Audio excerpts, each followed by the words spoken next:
दर्शक विचारों की अभिव्यक्ति करें।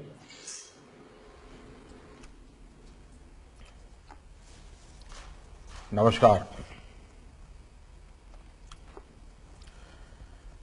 इस कार्यक्रम में मेरे साथ जुड़े केंद्रीय मंत्रिमंडल के मेरे साथी श्री डीवी सदानंद गौड़ा जी, श्री मनसुख मांडविया जी,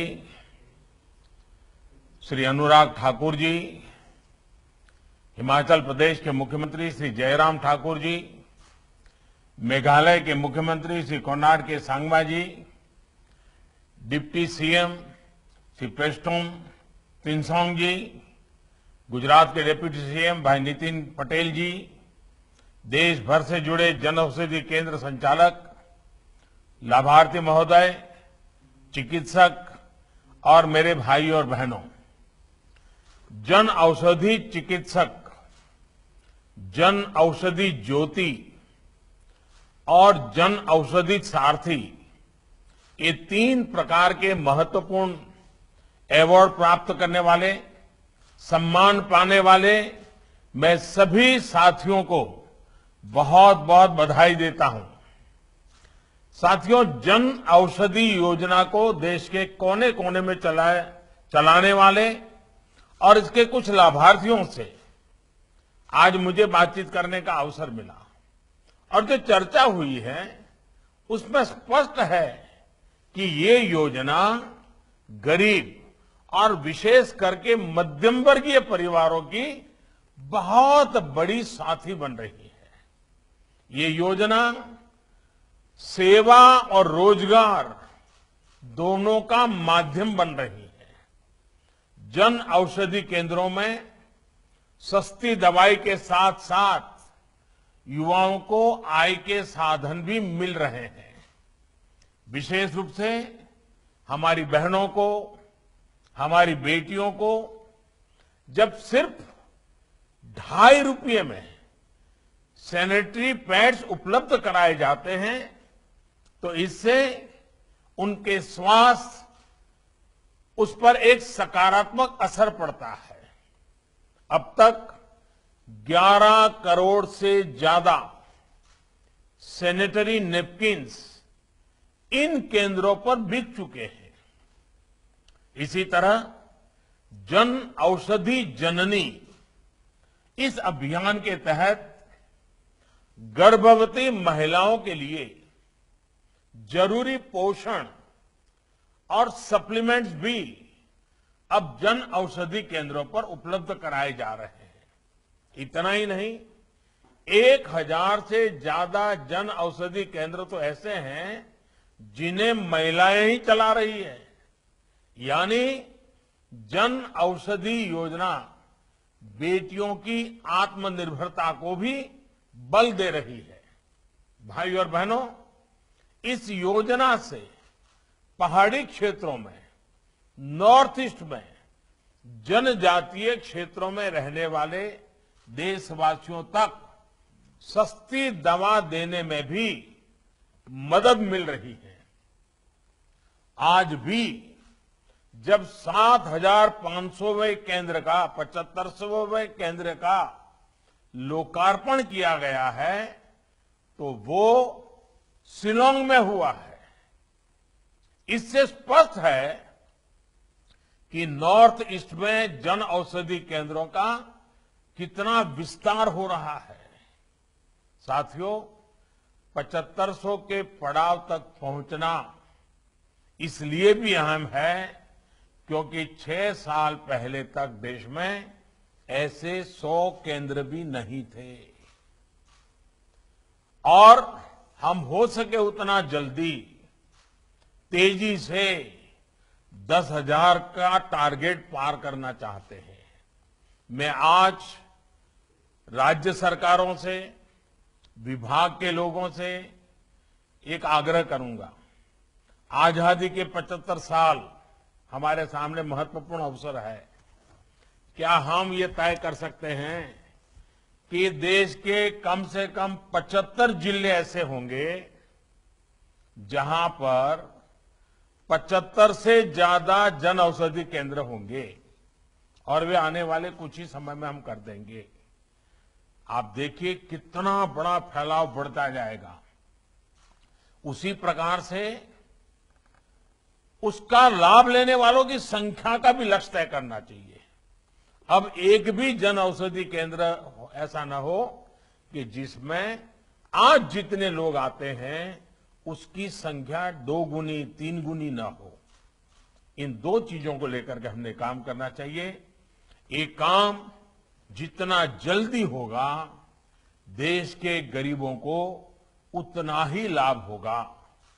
ये जन औषधि केंद्र हर साल गरीब और मध्यम वर्ग के परिवारों में के लगभग 3600 करोड़ रुपए बचा रहे हैं।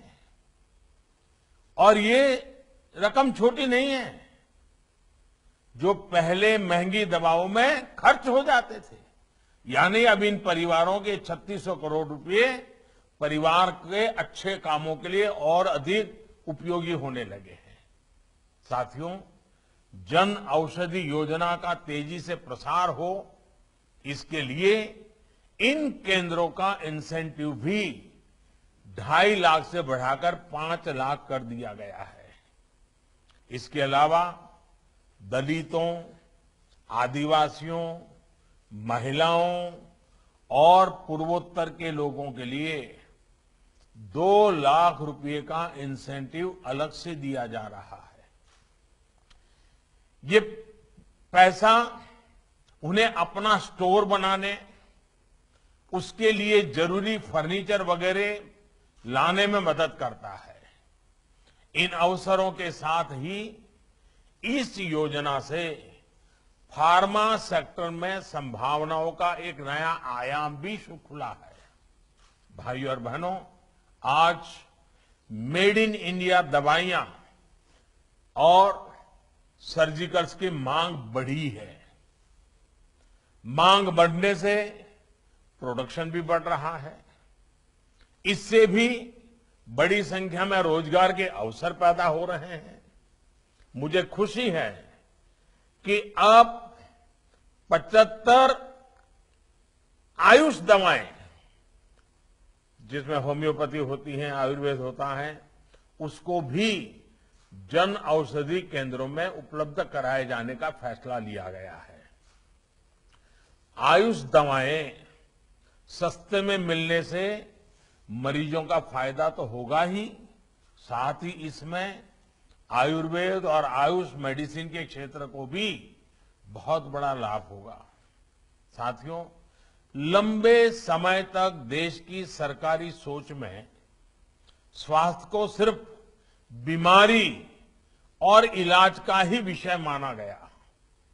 लेकिन स्वास्थ्य का विषय सिर्फ बीमारी से मुक्ति इतना नहीं है और इलाज तक भी सीमित नहीं है, बल्कि ये देश के पूरे आर्थिक और सामाजिक ताने बाने को प्रभावित करता है। जिस देश की आबादी, जिस देश के लोग, पुरुष हो, स्त्री हो, शहर के हो, गांव को हो, बुजुर्ग हो, छोटे हो, नौजवान हो, बच्चे हो, वो जितने ज्यादा स्वस्थ होते हैं उतना वो राष्ट्र भी समृद्ध होता है। उनकी ताकत बहुत उपयोगी होती है, देश को आगे बढ़ाने में, ऊर्जा बढ़ाने में काम आती है।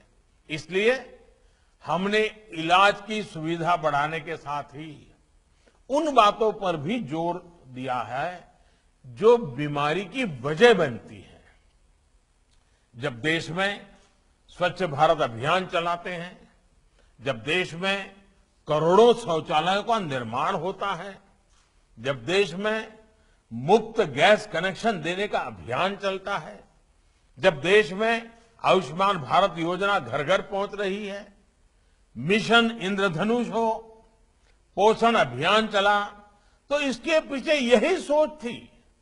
हमने हेल्थ को लेकर टुकड़ों टुकड़ों में नहीं, बल्कि एक संपूर्णता की सोच के साथ एक होलिस्टिक तरीके से काम किया। हमने योग को दुनिया में नई पहचान दिलाने के लिए प्रयास किए। आज अंतर्राष्ट्रीय योग दिवस पूरी दुनिया मना रही है और बड़े चाव से मना रही है, जी जान से मना रही है। आप देखिए कितने बड़े गर्व की बात होती है जब हमारे काढ़े, हमारे मसालों, हमारे आयुष के समाधानों की चर्चा करते हैं से पहले जो कभी हिचकते थे वो आज गर्व के साथ एक दूसरे को कहते हैं कि ये लीजिए। आजकल हमारी हल्दी का एक्सपोर्ट इतना बढ़ गया है कि कोरोना के बाद दुनिया को लगा है भारत के पास तो बहुत कुछ है। आज दुनिया भारत का लोहा मान रही है, हमारी परंपरागत ट्रेडिशनल मेडिसिन का लोहा मानने लगी है। हमारे यहां खाने में जो चीजें कभी बहुत उपयोगी होती थी जैसे रागी, कोरा, कोदा, जवार, बाजरा, ऐसे दर्जनों मोटे अनाजों की हमारे देश में समृद्ध परंपरा है। जब पिछली बार मैं कर्नाटका का मेरा प्रवास था तो हमारे वहां के मुख्यमंत्री येदियुरप्पा जी ने मोटे अनाज का एक बहुत बड़ा शो रखा था और इतने प्रकार के मोटे अनाज जो छोटे छोटे किसान पैदा कर उसकी इतनी पौष्टिकता है, बड़ा अच्छे से उन्होंने उसको प्रदर्शित किया था। लेकिन हम जानते हैं इन पौष्टिक अनाजों को देश में उतना प्रोत्साहन नहीं किया गया। एक प्रकार से ये तो गरीबों कहाँ है, ये तो जिसके पास पैसे नहीं वो खाता, ये मानसिकता बन गई थी। लेकिन आज अचानक स्थिति बदल गई है और स्थिति बदलने के लिए हमने लगातार प्रयास किया है।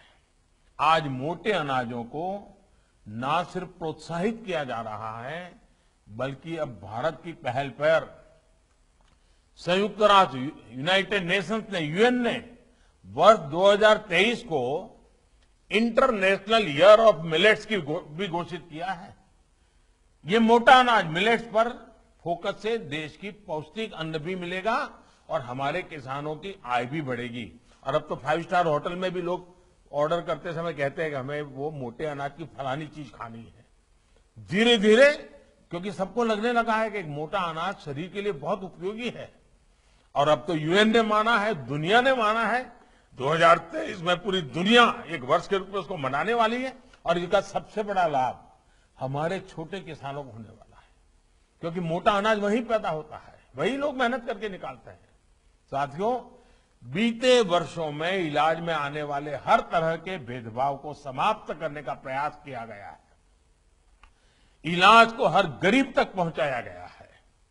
जरूरी दवाओं को, चाहे हार्ट स्टेंट की बात हो, नी सर्जरी से जुड़े उपकरणों की बात हो, उस कीमतों को कई गुना कम कर दिया गया है। इससे लोगों को सालाना करीब 12,500 करोड़ रुपए की बचत हो रही है। आयुष्मान योजना से देश के 50 करोड़ से ज्यादा गरीब परिवारों को 5 लाख रुपए तक का मुफ्त इलाज सुनिश्चित किया है। इसका लाभ अब तक 1.5 करोड़ से ज्यादा लोग ले चुके हैं। अनुमान है कि इससे भी लोगों को करीब 30,000 करोड़ रुपए की बचत हुई है। यानी जन औषधि, आयुष्मान, स्टेंट और अन्य उपकरणों की कीमत घटने से हो रही बचत को अगर हम जोड़ें, सिर्फ स्वास्थ्य से जुड़ी हुई बातों की मैं बात कर रहा हूं, तो आज मध्यम वर्ग का, सामान्य परिवार का करीब करीब 50,000 करोड़ रुपया हर साल बच रहा है। साथियों, भारत दुनिया की फार्मेसी है, ये सिद्ध हो चुका है। दुनिया हमारी जेनरिक दवाएं लेती है लेकिन हमारे यहां ही उनको एक प्रकार से उदासीनता रही, प्रोत्साहित नहीं किया गया। अब हमने उस पर बल दिया है। हमने जेनरिक दवाओं पर जितना जोर लगा सकते हैं लगा, क्योंकि सामान्य मानवी का पैसा बचना चाहिए और बीमारी भी जानी चाहिए। कोरोना काल में दुनिया ने भी भारत की दवाओं की शक्ति को अनुभव किया है। यही स्थिति हमारी वैक्सीन इंडस्ट्री की थी। भारत के पास अनेक बीमारियों की वैक्सीन बनाने की क्षमता थी लेकिन जरूरी प्रोत्साहन की कमी थी। हमने इंडस्ट्री को प्रोत्साहित किया और आज भारत में बने टीके हमारे बच्चों को बचाने के काम आ रहे हैं। साथियों, देश को आज अपने वैज्ञानिकों पर गर्व है कि हमारे पास मेड इन इंडिया वैक्सीन अपने लिए भी है और दुनिया की मदद करने के लिए भी है। हमारी सरकार ने यहां भी देश के गरीबों का, मध्यम वर्ग का विशेष ध्यान रखा है। आज सरकारी अस्पतालों में कोरोना का फ्री टीका लगाया जा रहा है। प्राइवेट अस्पतालों में दुनिया में सबसे सस्ता यानी सिर्फ 250 रुपये का टीका लगाया जा रहा है। हर दिन लाखों साथियों को भारत का अपना टीका लग रहा है। नंबर आने पर मैं भी अपनी पहली डोज लगवा चुका हूं। साथियों, देश में सस्ता और प्रभावी इलाज होने के साथ साथ पर्याप्त मेडिकल स्टाफ की उपलब्धता भी उतनी ही आवश्यक है। इसलिए हमने गांव के अस्पतालों से लेकर के मेडिकल कॉलेज और एम्स जैसे संस्थानों तक एक इंटीग्रेटेड अप्रोच के साथ काम शुरू किया है।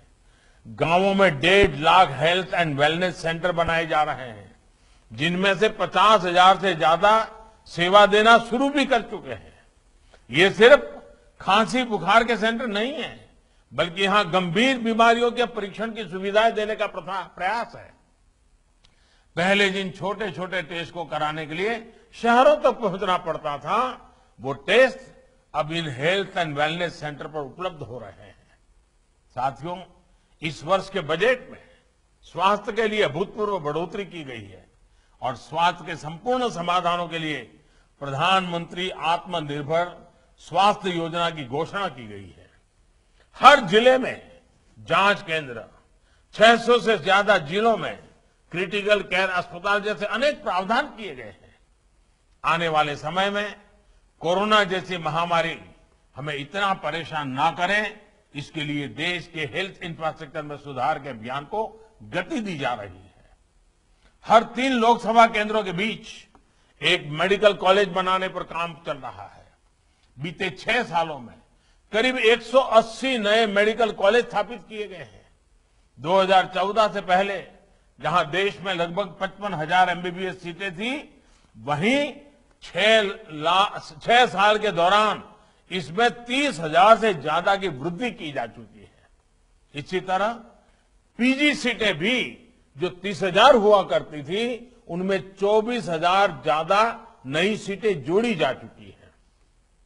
साथियों, हमारे शास्त्रों में कहा गया है, न आत्मार्थम नापि कामार्थम अद्भुत दयाम प्रति, अर्थात औषधियों का, चिकित्सा का ये विज्ञान जीव मात्र के प्रति करुणा के लिए है। इसी भाव के साथ आज सरकार की कोशिश ये है कि मेडिकल साइंस के लाभ से कोई भी वंचित न रहे। इलाज सस्ता हो, इलाज सुलभ हो, इलाज सर्वजन के लिए हो, इसी सोच के साथ आज नीतियां और कार्यक्रम बनाए जा रहे हैं। प्रधानमंत्री जन औषधि परियोजना का नेटवर्क तेजी से फैले, ज्यादा से ज्यादा लोगों तक पहुंचे, इसी कामना के साथ मैं आप सभी का बहुत बहुत आभार व्यक्त करता हूं। और जिन परिवारों में बीमारी है, जिन्होंने जन औषधि का लाभ लिया है, उनसे मैं कहूंगा कि आप भी अधिकतम लोगों को जन औषधि का लाभ लेने के लिए प्रेरित करें। हर दिन लोगों को समझाइए, आप ही इस बात को फैलाकर उसकी मदद कीजिए, उसकी सेवा कीजिए और आप स्वस्थ रहे। दवाई के साथ साथ जीवन में कुछ अनुशासन का पालन भी बीमारी में बहुत जरूरी होता है, उस पर पूरा ध्यान दीजिए। मुझे आपके स्वास्थ्य की हमेशा कामना रहेगी। मैं चाहूंगा मेरा देश का हर नागरिक, क्योंकि आप मेरे परिवार के सदस्य हैं, आप ही मेरा परिवार है, आपकी बीमारी यानी मेरे परिवार की बीमारी है, और इसलिए मैं चाहता हूं मेरे देश के सभी नागरिक स्वस्थ रहें। उसके लिए स्वच्छता की जरूरत है, वहां स्वच्छता रखें। भोजन में नियमों का पालन करना है, भोजन में नियम का पालन करें। जहां योग की आवश्यकता है, योग करें, थोड़ा बहुत एक्सरसाइज करें, कोई फिट इंडिया मूवमेंट से जुड़े, कुछ न कुछ हम शरीर के लिए करते रहें।